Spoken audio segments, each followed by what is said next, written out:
Olá, bem-vindo ao canal História Mais. Esta é a sessão chamada Resenha Virtual, onde eu comento com os meus alunos e com o público geral as obras que eu tenho lido ou que eu recomendo em sala de aula. E hoje eu quero conversar com você sobre esta obra polêmica chamada Uma Herança Incômoda: Genes, Raça e História Humana, do jornalista britânico Nicholas Wade. Essa obra foi lançada no Brasil no final de 2016, no segundo semestre de 2016 aqui no Brasil. Mas quando ela foi publicada nos Estados Unidos, ela criou uma grande polêmica e gerou muito barulho na Europa, sobretudo. E depois da vinheta eu vou contar para você por que essa obra gerou polêmica. Enquanto roda a vinheta, não se esqueça de se inscrever no nosso canal História Mais. Você vai estar ajudando a divulgar o nosso canal e o nosso trabalho. Se você quiser também, você pode clicar no sininho para que você possa estar recebendo as atualizações semanais que nós publicamos aqui das nossas aulas e vídeos. E ao final do vídeo, se você gostar, você pode deixar o seu like, vai ser muito importante para nós, os seus comentários, as suas contribuições e as suas impressões que vocês tiveram ao ler o livro ou ao ver este vídeo. Ok? Depois da resenha eu volto e eu vou contar por que esse livro gerou tanta polêmica. Roda a vinheta.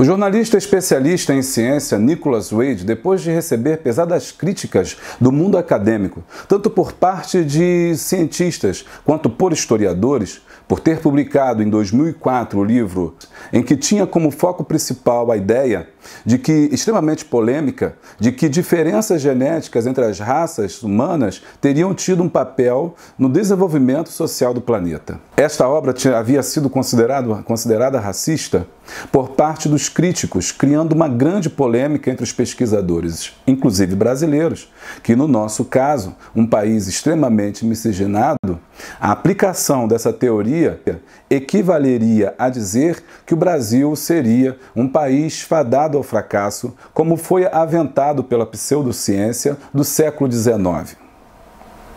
Agora, o lançamento no Brasil desta obra despertou uma grande polêmica, com essa tradução que teve no Brasil, Uma Herança Incômoda: Genes, Raça e História Humana. E parece que esse livro ele procura se retratar de toda a polêmica que ele havia causado anteriormente, nos anos anteriores, na Europa e nos Estados Unidos, a ponto de ter sido chamado de racista. Ele declara nessa obra que é contrário à eugenia, aos pensamentos eugenistas, e que ele não é racista, e procura refutar todas essas ideias de racismo e que possam ser levantadas da sua obra. Segundo ele, as diferenças raciais são fundamentais para determinar o destino de um povo. Tais diferenças são genéticas e, portanto, são mensuráveis e podem potencialmente mostrar por que algumas raças progrediram e outras falharam.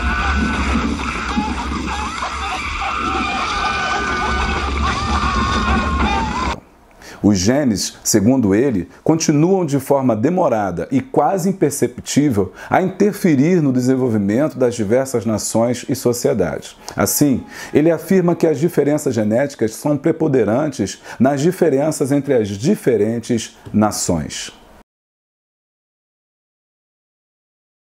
Porém, a obra de Nicholas Wade está repleta de citações polêmicas, como na passagem que ele diz que os sul-coreanos valorizavam a poupança, os investimentos e o trabalho duro, o Estado, a organização e a disciplina, e que os ganenses tinham valores diferentes. Que é isso, é risada? Não é não. Para embasar a sua tese, Wade cita como a genética foi fundamental para o desenvolvimento de diversos povos, como, por exemplo, os imigrantes japoneses nos Estados Unidos, os quais chegaram como trabalhadores agrícolas no Havaí no final do século XIX, com a sua primeira geração sobretudo formada por agricultores, mas que em uma segunda geração galgaram os postos universitários, fizeram universidade e progrediram, segundo ele, dentro dessa escala hierárquica, dentro da população e da formação da sociedade americana. Segundo Wade, os japoneses fizeram isso graças ao seu esforço, graças ao seu gene voltado para o trabalho, para o desenvolvimento e para a busca do sucesso.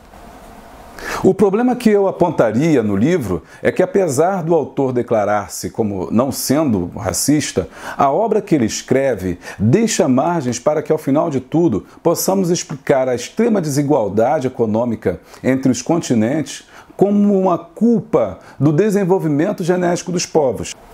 Acredito que esta seja uma visão equivocada, pois não podemos deixar de levar em conta os fatores econômicos e os diversos interesses comerciais relacionados à globalização e à economia do século XXI, como fatores que, na maioria das vezes, aprofundam a desigualdade social, sobretudo quando comparamos continentes como a Europa e como o continente africano. Um outro problema neste livro que eu encontro é quando ele fala sobre a questão da raça, a forma como ele utiliza o conceito de raça. Pois, se já está claro que existem diferenças entre os grupamentos culturais e geográficos e que cada um dos quais compartilha um conjunto de variações genéticas, também está provado que, devido ao fato de que todos os seres humanos poderem cruzar-se entre si, logo só existe uma raça, a raça humana. Por este motivo, o conceito de raça foi abandonado e, em seu lugar, adotado o termo diferenças étnicas, que engloba as diferenças físicas e culturais, a fim de que o homem não seja visto através de um reducionismo biológico em que suas ações não sejam apenas fruto da questão genética e que excluam outros fatores como a cultura e as diversas visões de mundo. Portanto, a questão das diferenças étnicas, elas são muito mais importantes do que essas questões de raça, que tão antigas e ultrapassadas que o autor retoma e se baseia. Em outras palavras, sua obra pode ser lida como uma leitura fatalista, biológica, já tentada pelos pensadores antigos e revisitada por Darwin. É curioso também a importância que Thomas Malthus ocupa no seu trabalho, quando ele faz uma referência direta à teoria malthusiana do crescimento da população e os trabalhos de Charles Darwin.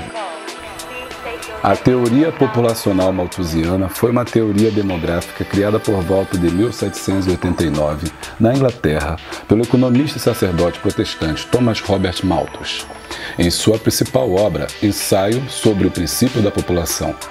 A importância dessa publicação nesse momento histórico, final do século XVIII, foi devido aos problemas em que o país passava com a primeira revolução industrial, como o êxodo rural, o desemprego e o aumento da população, onde, em períodos curtos de tempo, havia um crescimento elevado do número de habitantes dos países europeus que acompanharam a implementação da Revolução. Na publicação, onde estaria a teoria, Malthus atribui a culpa ao crescimento da população pobre, sendo fundamentada entre duas ideias. A primeira, guerras, epidemias, desastres naturais seriam fatores controladores do crescimento populacional. E esse tenderia a evoluir de forma acelerada, ou seja, em progressão geométrica. 1, 2, 4, 8, 16 e assim por diante, sendo limitado o seu crescimento, duplicando a cada 25 anos. A segunda é que a produção de alimentos, ou seja, os meios de subsistência, crescem em ritmo lento, em progressão aritmética. 1, 2, 3, 4, 5 e assim por diante, sendo restrita aos limites naturais do planeta, ou seja, sendo limitada.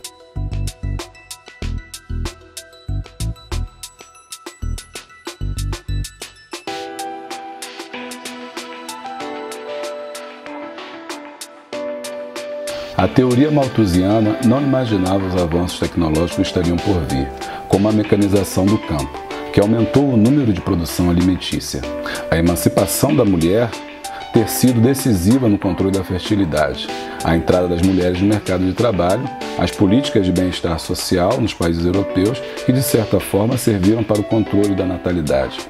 Com isso, é possível compreender que não é o crescimento populacional o principal fator do estado de miséria encontrado em alguns países, principalmente no continente africano, mas se encontra como fator condicionante a má distribuição dos alimentos e não sua incapacidade produtiva. Os seus escritos dão margem para uma leitura preconceituosa ao ressuscitar o termo raça para explicar as diferenças entre os diferentes grupamentos humanos. Daí a necessidade de ter muito cuidado com a sua leitura. Então você deve estar se perguntando por que esse livro é importante. Ele é importante porque é uma amostra de como esse conceito raça não foi esquecido. É também importante porque você vai se inteirar da polêmica, dos grandes debates que suscitou na Europa, que foi criticado até mesmo pelos geneticistas americanos e pelos antropólogos culturais. Ou seja, de uma forma geral, os acadêmicos se levantaram contra Wade, criticando ainda mais a sua obra pelo que ele havia escrito. É curioso também que no Brasil ainda não tenha causado tanta polêmica. E é por isso mesmo que eu estou fazendo essa resenha aqui, para levantar essa questão e fazer com que você pense e reflita sobre isso, conheça a obra até mesmo para poder mapear os pensamentos daquelas pessoas que trabalharam, dos cientistas do século XIX, que escreveram sobre tal, porque você vai ver todo esse resquício desse conhecimento, do arcabouço teórico deles, na obra de Wade. Uma herança incômoda. Genes, Raça e História Humana, Nicholas Wade, deve ser lido até mesmo para ser criticado e evitado. Por último, ele serve para mostrar que o termo raça está longe de ser esquecido, mas pelo contrário, vez por outra alguém quer ressuscitá-lo, trazê-lo à tona, debatê-lo e discuti-lo na sociedade. Cabe também saber a quais interesses, a quais propósitos servem ao ressurgimento do termo e do conceito raça. Obrigado, essa foi a resenha virtual, espero que você tenha gostado, deixado aqui o seu like aqui no final, onde vai ter também a descrição desse vídeo, a bibliografia, material que foi consultado para a produção dele. Até a próxima!